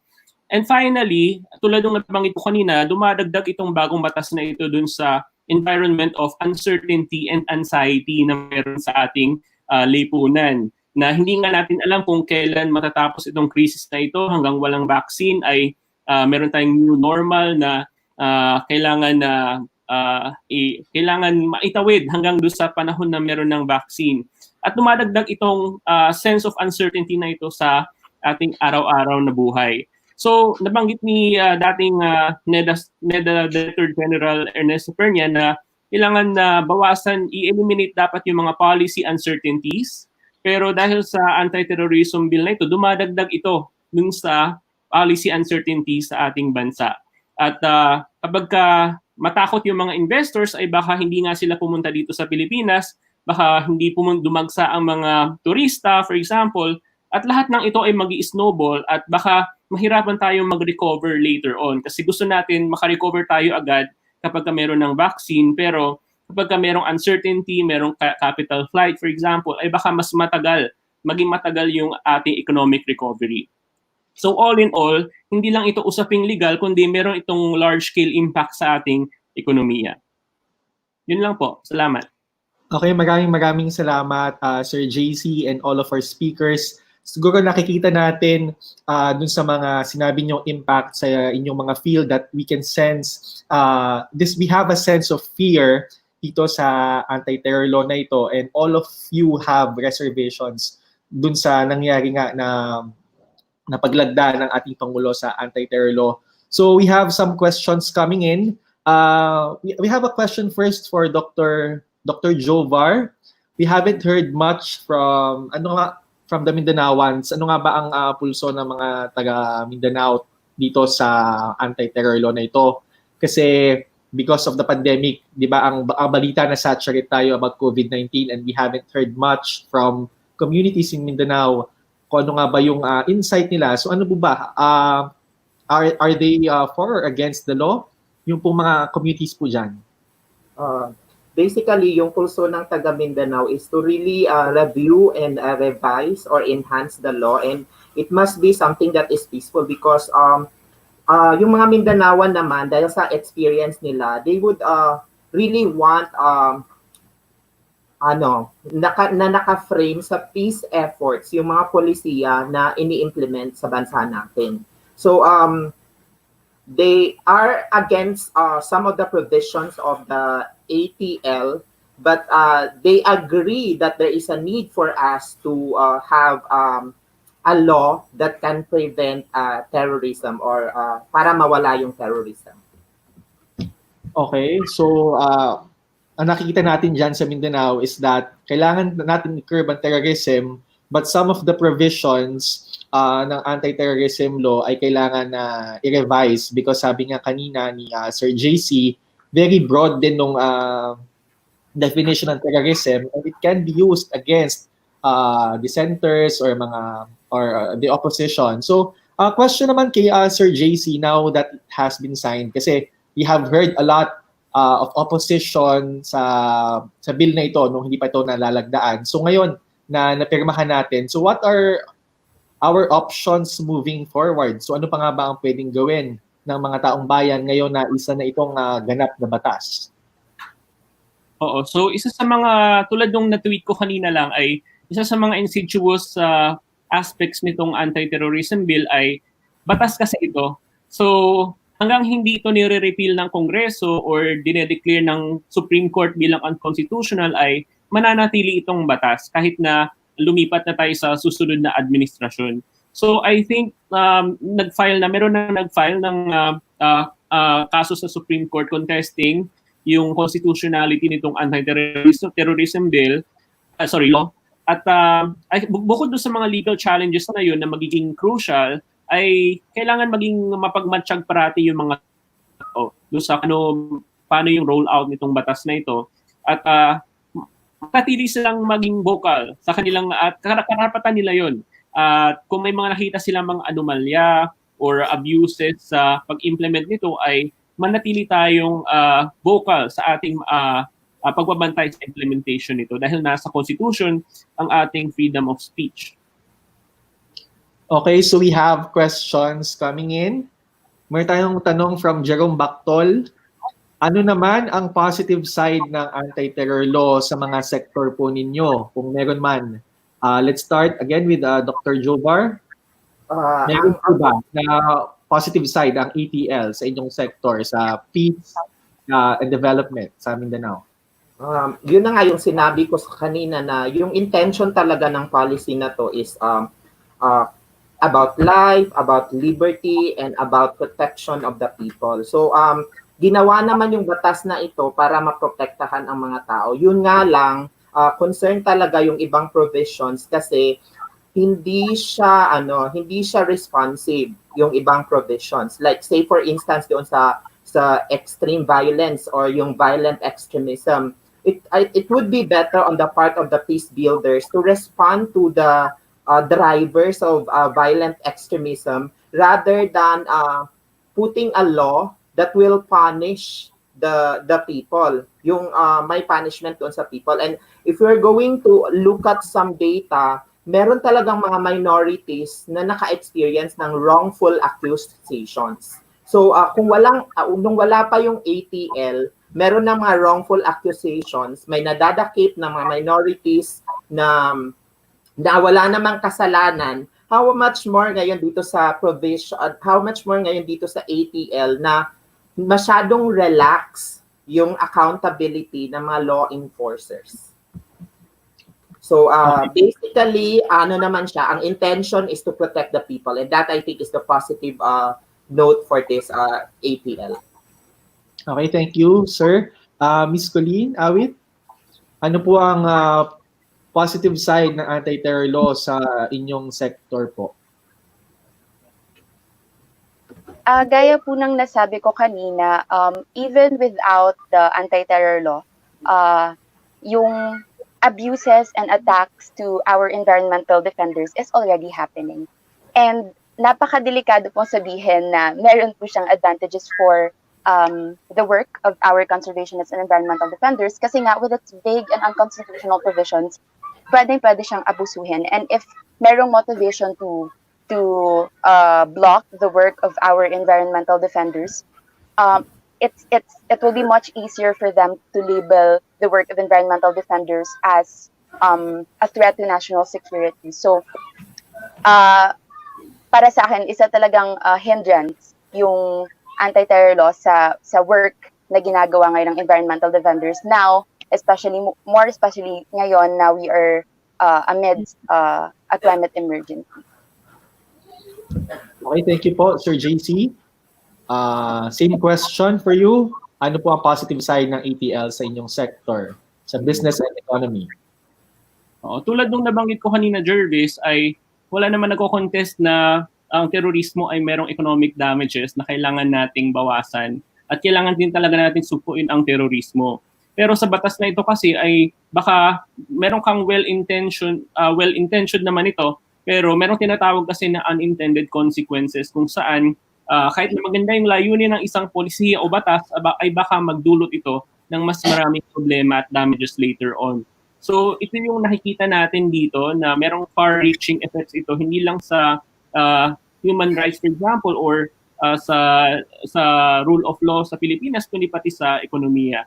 So ganun, so merong unintended consequences at sa tingin ko on net, ito ay mas makakasamang batas kaysa nung wala pa itong batas na ito.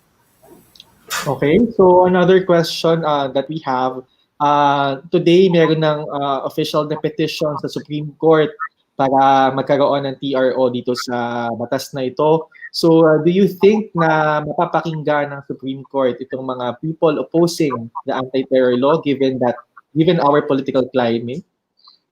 Anyone could answer po. Sa tingin nyo ba ay mapapakinggan yung mga ganitong petition na itigil muna ang pagpapatupad nitong anti-terror law? Dr. Jobar? Yes. If we work on the frame of peace and development, and our government is working on the frame of peace and development, there's a hope that the Supreme Court will listen to us. Like say for instance, we noticed na doon sa usapin ng ATL when it was still doon sa Congress at saka sa Senate, parang there were consultations that were made and we acknowledge that, we recognize that. But remember when we talk about problem on peace and development, masyadong sikat si Mindanao dyan. And how come na parang konti lang yung representation ng taga Mindanao when it was discussed. I'm hoping that the Supreme Court will consider some of the concerns of the different sectors of the peace stakeholders kasi para naman po ito sa ikakabuti ng ating bansa, if ever para sa ikakabuti ng ating bansa. And yun na nga sinasabi ko, hindi madali ang pagkamit ng kapayapaan at kaunlaran. And I think what we are undergoing right now is part of the process. And there's a big hope for me that I hope we work on the peace building frame and we consider the voices and some expressions of people for positive change. Okay, thank you, Dr. Jovar. Ms. Awit, do you have an answer for that question? Sa tingin niyo ba ay mapapakinggan ng Supreme Court and maybe other institutions as well yung pagtutol ng maraming tao dito nga sa anti-terror law? Kami dito sa Negros, kaming mga kabataan, lalo-lalo na yung mga kabataan, we are hopeful na sana mapakinggan ito kasi nga we can never pursue national security at the expense of our basic freedoms and our human rights. And forging this path, yung pagpasa ng law na to, can further lead to a divide and can further lead to unrest and violence. Okay, thank you. Sir JC, your thoughts? Oo. So I think, Jervis, ay malinaw naman yung legal infirmities nito, no? So marami ng legal experts na dinetalye kung ano yung mga problema dito sa anti-terrorism bill at we're hoping na sana makinig yung Supreme Court. Of course, issue din yung ilang porsyento na ng mga kasalukuyang Supreme Court justices ang inappoint ni Pangulong Duterte, pero hirap mag-speculate doon kung paano sila mag-decide on this. Pero as far as the legal provisions are concerned, I think klaro naman yung aning infirmities at sana ay makinig yung Supreme Court. Yung sa mga institusyon na tanging makakapagpigil ng implementasyon nito. Okay, we have a question here specifically for Sir JC and Ms. Awit. Hindi ba mas pabor sa big polluting corporations ang anti-terror law malaking issue ang pag-exploit ng natural resources sa probinsya at may mga pinapatay na aktivista para lang mag-railroad ng project. So, Miss Awit, maybe you have thoughts? Di ba mas pabor sa big polluting corporation sa ito? Yes po. Para sa amin, nakikita namin na mas pabor talaga to yung anti-terror law on big polluting companies and businesses and corporations. Kasi nga, sabi ko nga kanina, I mentioned it earlier na one of its effect is it can use, the law can be used against the individuals and groups who call out big corporations who exploit our natural resources and our ancestral domains. And pwede din siyang gamitin to those who demand these corporations accountable for their actions. So, napaka-pabor talaga ng ATL sa mga big polluting corporations. And nasabi ko rin kanina na pwede siyang gamitin to legalize and to fast-track these polluting and destructive projects. Yun po. Okay. Salamat. So, JC, you have thoughts on that question? Maganda na yung sagot ni Awit. Wala na akong may dadagdag doon. Okay, sige po. So ngayon, we'll be giving you some time to give your last statements. Ano nga ba ang tinutungo ng ating bansa ngayon na meron na tayong bagong anti-terror law? Maybe you have calls to action. Let's start with Dr. Jovar. Oo. Gusto ko lang dagdag doon sa hope doon sa Supreme Court. I think they will consider some of the concerns because I think yung Supreme Court naman will look into the constitutionality. Hindi naman ako legal expert, but di ba meron doon issue sa human rights and mga articles ng constitution na nalalabag ng ATL. And I think these concerns will be reviewed by the Supreme Court, and hopefully they will consider. Ano nga yung question? Final statement na lang, sir. Your final statement before we wrap up this discussion. Yung ano ko lang is sa mga authorities, sa peace stakeholders, let's voice out and express our stand because this is a democratic country and that everyone's voice is actually counted here. So if we want to have an appropriate and responsive law to prevent and eradicate terrorism in our country, let's have a dialogue. Let's continue our conversation because this is a peaceful process. So thank you very much. Maraming salamat po, Dr. Jovar. Ms. Colleen Awit, your final word for this afternoon's discussion on the anti-terror law po. So, supposedly, di ba yung anti-terror bill, it lapses into law sa July 9, which is 5 days from now. Pero, nawindang tayong lahat yesterday when we were all caught unprepared. And in the middle of a health crisis, we were robbed of our rights. And kung saan mas kailangan natin ng mga konkretong mga solusyon, mas pinili pong kitilin yung ating demokrasya. So, at a time like this, we should, especially the youth, we should know our rights and our basic freedoms. And when things get worse, we should know how to be assertive of these rights. And sa mga fellow climate activists and environmental defenders, protecting the environment also means protecting its defenders. So now is the time for us to really uphold solidarity. Sama-sama po tayong lahat at supportahan natin ang isa't isa, lalong-lalo na sa pagkamit ng hustisyang panghimat. Salamat po. Maraming salamat po, Ms. Awit. And now, Sir JC po, your final thoughts, final word for this discussion. Oo. Kanina binabasa ko lang yung libro na How Democracies Die. At meron doon na parte tungkol doon sa kung paano tinatag bilang terorismo o kalaban ng Estado yung mga kritiko. At sinasabi doon na yung demokrasya ay importante na merong tinatawag na mutual tolerance, kung saan hindi natin dapat ituring na kalaban mga kritiko, kundi kailangan natin itolerate na meron talagang mga diversity ng mga opinion sa isang demokrasya. So yun yung nawawala na kailangan paitingin natin yung ganong klaseng norm at culture sa ating politika. Pero ayun nga, so tulad ng nabanggit kanina, ang daming mga problema ngayon, yung pandemic, saka economic crisis, kailangan unahin talaga yun eh. At bahala talaga yung maling timing nitong batas na ito.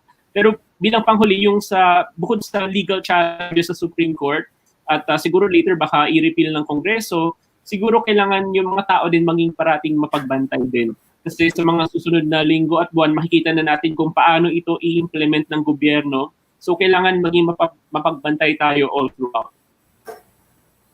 Okay, maraming salamat po, Sir JC Punong Bayan. It has been a very rich discussion on the anti-terror law this afternoon. Pero unfortunately, may oras po tayong sinusunod. So maraming salamat po sa inyong tatlo for your insight. So at this point, I'm turning you over again to Mark for the next chapter of this discussion. All right. Thank you so much, Mr. Jervis Manahan, for doing a wonderful job moderating the two panels. And salamat din sa mga guest speakers natin sa unang panel, si Commissioner Ryan Enriquez and Congresswoman Sara Ilago.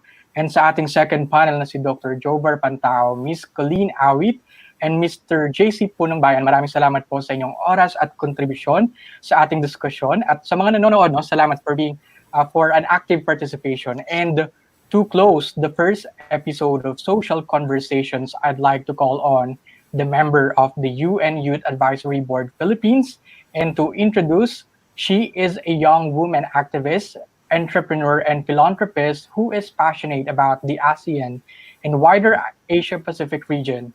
She graduated with a Master of Arts in Coexistence and Conflict Resolution from Brandeis University in Boston, and completed the programs on negotiation and mediation at the Harvard Law School. Owing to her multicultural heritage and studies around the Abrahamic traditions and languages, she completed her practicum in Jerusalem while following parliamentary lobbies at the Knesset. She has since published on the Jerusalem Post, Times of Israel, and Zilzar Life for Muslim Millennials. In October 2018, she was featured in Lifestyle Asia section 24-Hour Woman. Professionally, she has worked as a communications consultant for the USAID ASEAN Youth Volunteer Program in Malaysia, UN Women, and UN Habitat in New York, as well as UNESCO Dream Center in the Philippines.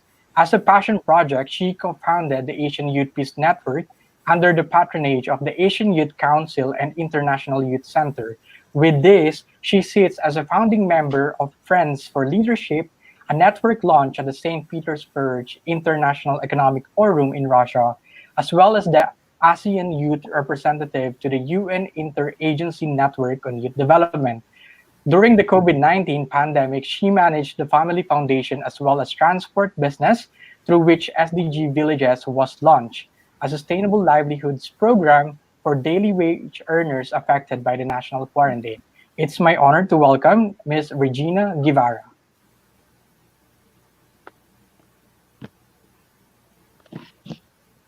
Hi, magandang gabi. Narinig ba ako? Yes. Okay, thank you so much to our moderator, all our speakers, especially the two important youth leaders of our generation, no, NYC Chair Ryan and Congressman Sara, for the confidence and the trust you've given us tonight. Salamat din sa Global Shapers sa pag-anyaya. Ito na ang, I think, second or third installation ng UN Youth Advisory Board. Earlier, we collaborated with 2030 Youth Force and YPeer, so hi na rin kay Jules at kay Ralph. So our aim is really to bring together young public servants from across the socio-political spectrum. Last time, we brought together youth from the major political parties because we believe that this is our generation, you know, so it's up to us to claim yung tinatawag na new normal. Paano ba natin to gagawing better normal? From Philippine Independence Day, yung una naming webinar, natutunan namin yung katagang sa Ingles. None of us are free until all of us are free. So makikita natin sa karanasan ng mas malawak na rehiyon ng Asia, you know, meron tayong mga Rohingya refugees sa Myanmar, and then sa buong mundo ngayon sa US, kanilang 4th of July ngayon, meron din ng Black Lives Matter movement. Dito sa Pilipinas, as Filipinos, we have many nuances of what freedom means to the Moro, to the Lumad, to the left, the right, to the old, the young, woman, man, LGBTQI. But despite this, it seems, you know, there's one common narrative that surfaces from left to right or kung anumang identity yung nire-represent nyo. Philippines as a nation takes pride in our youth movements. As you know from history, the very formation of the Republic traces from our young heroes from Rizal and Bonifacio. The experience of people power revolutions are characterized by student activism, and even the Bangsamoro peace process itself is significantly youth-led. So tonight we are confronted with another major issue of our nation, the Anti-Terrorism Act. And it forces a discussion on the nexus of peace and security. Yun yung dalawang mga salitang madalas natin marinig sa issue ng ATV, di ba? Peace and then security. As if it's a chicken and egg. Ano bang mauuna? Kailangan ba may security muna bago magkaroon ng peace? Kailangan ba may peace muna bago magkaroon ng security? Pero sa totoo lang, sa tingin ko, hindi naman to competition. May terror kung may inosenteng namatay, be it by formal or informal actors. May terror kung may inosenteng nagutom. May terror kung may inosenteng nahuli. Either way, walang panalo sa kahit anong klaseng terror. But let's go back to the basic, fundamental, universal principles. This is about human rights. A state that should protect it and people who should all equally enjoy it. Sinasabi nga nila, diba, we can't have any human right if it infringes on the right of other people. And it goes across all of the sides of this discussion. So what is our call to action? It's a counter-narrative. Sa UN, mayroong pinasa na Security Council Resolution 2250 at lahat ng mga bansang miyembro ng United Nations ay sumang-ayon dito. UN Security Council Resolution 2250 stresses the importance that young people play, the positive role of young people in the maintenance and promotion of international peace and security. Let us build on the foundation offered by this resolution in shifting from fear-driven, reactive, and remedial militarized security responses to a more politically and economically, socially empowering approach. So that's why we have the Sustainable Development Goals, because it seeks to put forward a positive narrative on what we should be doing in terms of development to achieve sustaining peace. So point one, kanina meron tayong the privilege of having our NYC chair. We recommend the NYC to continue encouraging the youth, regardless of their political persuasions, to join consultations, such as this webinar and others that NYC can continue organizing. And it should be part of the National Youth Assessment Study, which then serves as basis for the PH Youth Development Plan. Second, to our young parliamentarians, such as Congressman Ilago and also many others, or even just parliamentarians at large and public servants, let us focus on evidence-based data, which has shown through this webinar and others that terrorism and armed conflict necessitate a more complex socio-economic lens. There is no lasting peace without socio-economic justice. We can build upon many existing initiatives as well. Maraming pagkukulang ang gobyerno, pero meron ding mga iniimplementa na andito na, katulad ng kunwari ang ating CAB Secretary, merong Task Force Zero Hunger. Bakit hindi natin pagpunan ng mas maraming atensyon at resources ang ating Task Force on Zero Hunger? Meron na tayong current civil-military operations to counter insurgency. Ang ating mga military through the years have been involved in humanitarian and development efforts. So our call to action finally is an intergenerational solidarity. Nabanggit na to kanina ng ating sa mga youth speakers sa second panel. Solidarity, Youth for Peace.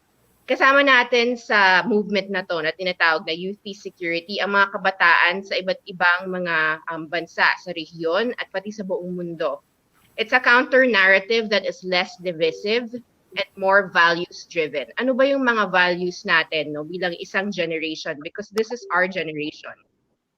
Let us go back to the whys of what we do. Para sa mga young lawyers dyan, why did you decide to take up law? Why are you a public servant if you're holding a specific position or you're in office? Why are you a youth leader? Sa araw-araw na pagising natin, ano ang naimbag mo para sa kapwa mo? Kahirapan o karapatan? Takot o tunay na mapagpalayang kapayapaan? The National Society of Parliamentarians is working towards a youth peace security legislation to go back to the basics of positive peace. Positive peace upwards to the upward movement of the social classes, progress for human rights, forward peace building. Kasama dito yung funding capacity building of youth-led programs. For instance, yung Asian Youth Peace Network, meron kaming e-learning modules for young public servants to increase the agency of ang ating mga youth councils, our SKs, our youth centers, youth parliaments, organizations, political parties, so we can elevate these youth spaces from being mere instruments of the old and backward world. Paurong tayo, wag pabalik. Padayon Pilipinas. Thank you po.